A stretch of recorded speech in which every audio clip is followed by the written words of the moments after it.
Hello everyone, it's Shane Conto, your Wasteland reviewer, and I'm here to review Martin Eden, and this is based off of a Jack London novel, and with an Italian twist, because this film is from Pietro Marcello, who is an Italian filmmaker who takes this story from Jack London, based in California, picks it up and throws it into Italy. And it's about this young man who has aspirations of being a writer and making a difference with his beliefs, which are very much individualistic versus a lot of collectivism, socialism, a lot of talks about unions. And I think it was an interesting choice. Obviously, this is an Italian filmmaker, and the plan wasn't to make an American film, it was to make an Italian film.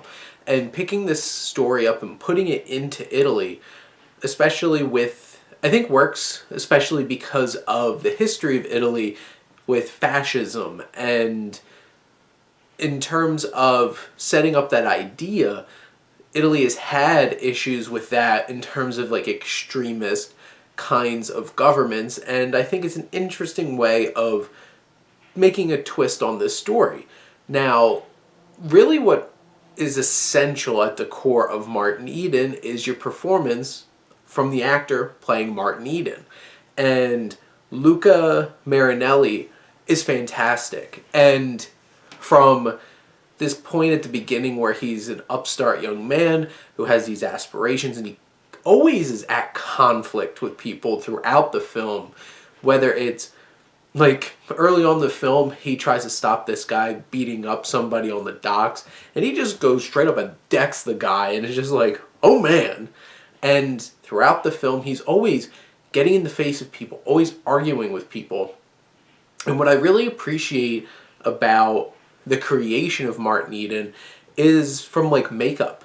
And because as the film goes on, and like hairstyling, he becomes more and more just like gross and disheveled and artificial looking.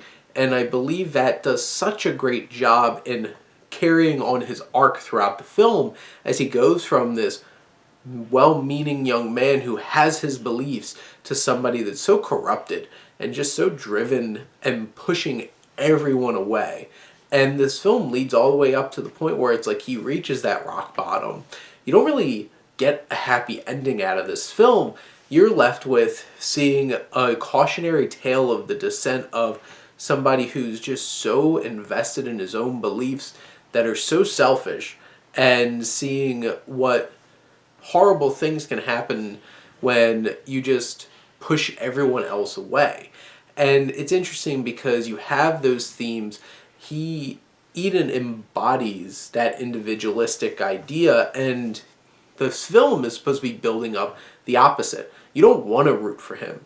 You do not want to feel the same way about his beliefs because he gives you every reason not to.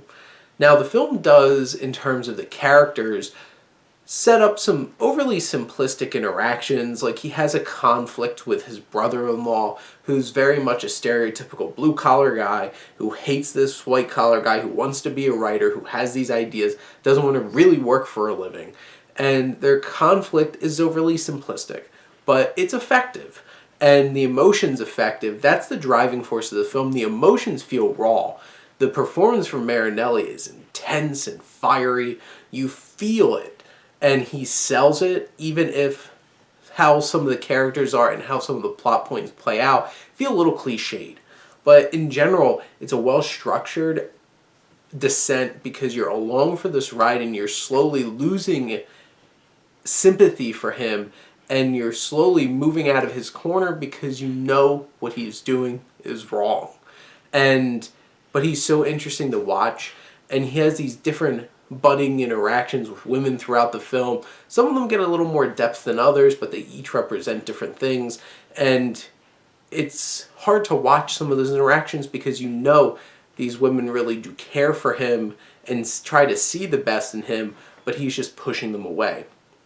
What I really love about the film is, one, the music.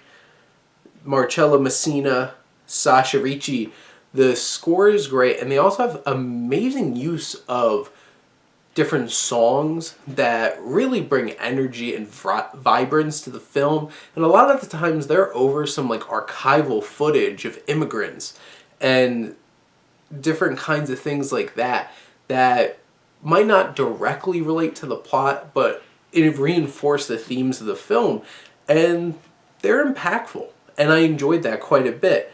And then you also have the cinematography done by Alessandro Abate and Francesco Di Giacomo, and this film is made to look like a vintage film. This doesn't look like it was supposed to be released in 2020.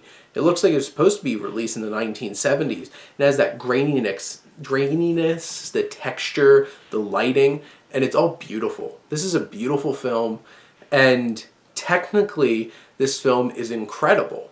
It's so well put together. Some of the characters, some of the plot points might be a little cliched, that might not allow those elements to really hit perfectly quite like the technical aspects. But when it really comes down to it, I believe this film is a really impressively created and rendered and reimagined version of London's novel, and I got a lot out of this film, and I would definitely recommend it. I was lucky enough to get an early screening from Kino Lorber, and it was definitely worth it, and really would recommend it. But those are my thoughts on Martin Eden. Let me know what you think, and let's talk some movies. But thank you as always for tuning in and supporting your Wasteland reviewer.